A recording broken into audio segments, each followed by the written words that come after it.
Tony, you still eating your breakfast? Oh, okay. So when I came down here and found out about the magnificent history of this place, and found out that such nice guys, good guys, I thought I'd found myself a niche and a nook.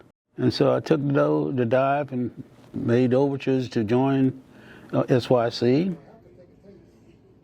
And I think I'm enjoying that camaraderie, that friendship, and integrity among friends that I guess I was searching for and had when I was in the military.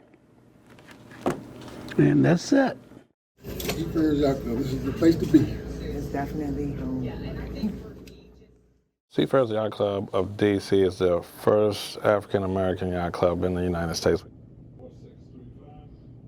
This was the first original club that was started from African-American roots, that was built, developed, and became what it is today. Over the course of the years, this is my heart here, okay.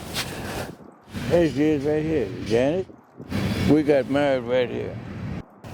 That brings back memory every time I come here. Our relevance here is still the same relevance that it was back then.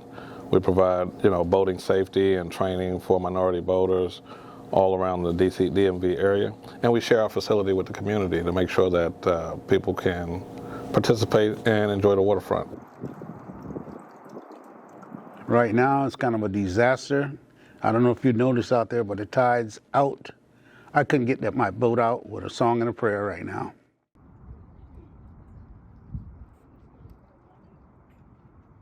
When you really look at this is the stuff that you're really not supposed to see. You see this, dead fish right here.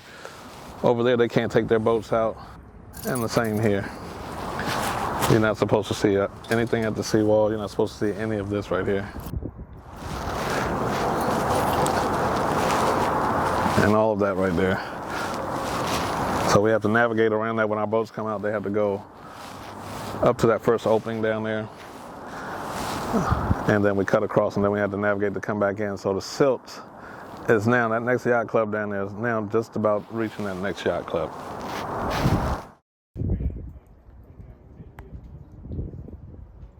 Here we are, 45 years later, and we still have the same problems today as then, and nothing's been done about it.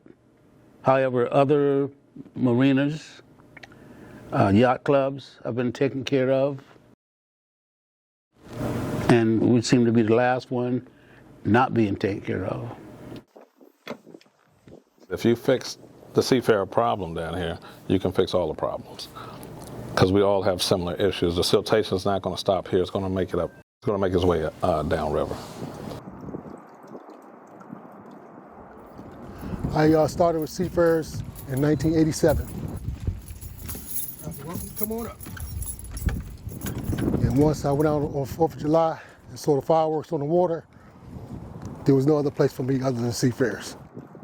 This is it right here, the tall one with the blue tarp. That's my baby. And this is blue skies. We started out, we seen a little mud, didn't think too much of it. We got out a little farther, seen a little more mud. So we went over to where the water was supposed to be higher. We seemed to be all right. But just before we got to the bridge, we encountered a lot more mud. As we went underneath the bridge, we got a lot of mud. We had to sit for a couple of hours for the tide to come back in before we could maneuver out of there. Luckily, it didn't burn up my engine. My boat is wine down. I like wine. I was coming down here long before I joined. But my most memorable times was coming down here during the boating season, and the yard is full of people, and people are going out on their boats, and we're grilling, we're playing music, and everybody is just having fun. And I thought it was just going to be boating and fun, but as you've been here longer, you find out about the problems and stuff that you have, and then you sort of get more involved. That's ugly. That is one ugly affair. If you stand right here and just look right here, That is really low. And so that's how all of these boats are kind of situated. You just look right here, you can see how low. The fact that I can see the bottom is not good. This is not like Caribbean water where you can see the bottom. This is like the Anacostia. Boats usually can pull up here to the docks and hang out for a minute. But all of these boats right now, I can tell you, are sitting on the bottom. This boat is tilted because it's sitting on the bottom. And we can work out a way to dredge out here if we get the means to do it. So dredging is simply pulling out the silt that's underneath the water, or the dirt, if you will, or the sand, whatever you want to call it. The biggest issue there is the cost of where that dirt goes. You can't dump it in Virginia without a fee. You can't dump it in Maryland without a fee. You have to have a place to dump it. And so dredging may cost us maybe about $100,000 to $200,000. Well, with what's called the NEPA requirement, once you take that water, that dirt out, that's federal land under there. Once you take it out, it then has to be proven that it's not contaminated. And so that's where the big expense comes in. So if I were to tell you, well, I'm going to tell you the expense for dredging in 2009 was $20 million, just out front of this club here. Exactly. We can't afford that, even with the lease. So we need the city's involvement to keep the historic site going. That's as simple as that. The other option the city has offered is the option to move downriver for those boaters who want to take their boats out 24/7. But boaters, they leave the club, and so our viability becomes next to none, and it's unattractive. Once you learn how to boat, it's like, oh wow, I can't take my family or friends out because the tide is low.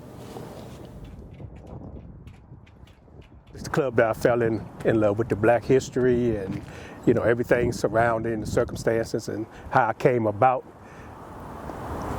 This is why I joined. So this is my boat here. This is Mad Max.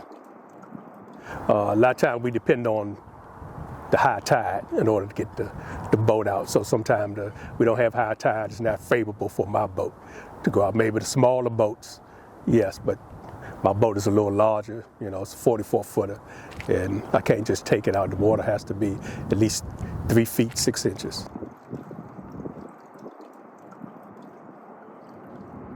As you can see, is an ongoing narrative, very negative narrative, and we need help. We need to get it fixed. This is the blight of the Anacostia River here, the blight of all blights, and truly, truly terrible. For the sake of another word I can't find. No, tragic.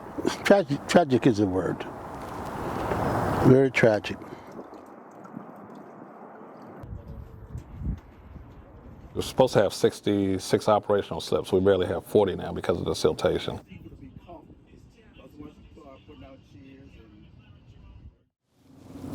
I'm just hoping that one day that we can be able to get this place dredged down here, that Seafarers don't have to move. I would like to see this water turned around to blue, because I believe that can be done if we just stop littering and get the word out to stop littering. And we've cleaned the river every year since 1985, and I'm kind of proud of that.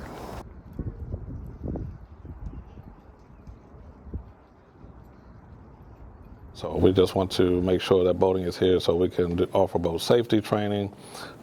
Community members can come in. Government workers who want to come down and boat, they can still boat. So we just want to keep that going for us and their children. I'm still here, and I keep saying this is my last year boating. How long have I been saying that? 7 years. I think this will be it. You know, just for my family's sake, your family's sake, you know what I mean? When you talk about Seafarers, you can say years ago to your children, your grandchildren, this is where they started, and this is where they are now.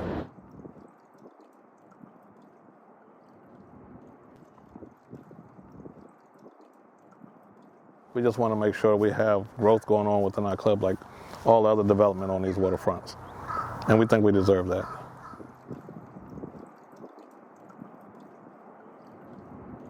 Is there anything else you'd like to share about SYC or the Anacostia? Yeah, SYC forever.